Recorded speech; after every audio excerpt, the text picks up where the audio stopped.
भाजी आणली. म्हटलं काकूले पसंत येते. मी स्वतः एक घास नाही खाल्ला. पहिले म्हटलं काकूले नेऊन देतो पनीरची भाजी. घ्या, जेवले तुम्ही? काही नाही. काकू राजा काकू, तुम्ही ऐकलं की नाही ऐकलं? दुसरी घरवाली, दुसरी जे घर नंबरचे वशीला सोडून चालली. चांगला नको महिना. मला ते भांडणात काय म्हणे, तू म्हणे घर मालकींची चमची आहे म्हणे. मी म्हटलं हा हाय, म्हटलं मी चमकी. घर मालकींची चमची आहे म्हणे. म्हटलं हा मी चमची.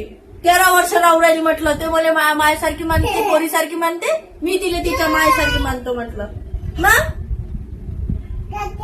नाही काकू, काकू मी भांडी घासली ते झाडून काढू का? नाही हो, तुम्ही मायासारखी म्हणून काम करतो. बाकीचे काही म्हणून मला काही नाही फरक पडत. थांबा मी फटकन चाय पितो, तुम्हाला झाडून देतो. सोडायला का? नेतो ना. काही नाही होत, मी मला आईसारखं आहे. नेतो दे. मला चांगलं वाटतं तुमच्या घरी काम करायला. मला कोणाच्या घरी काम करायला आवडत नाही. तुमच्या इथं चांगलं वाटतंय. काय ते साडी दे ना फक्त. नेसाले लग्नात नेसाची होती. मला खूप आवडली होती ती साडी. दे जा मग.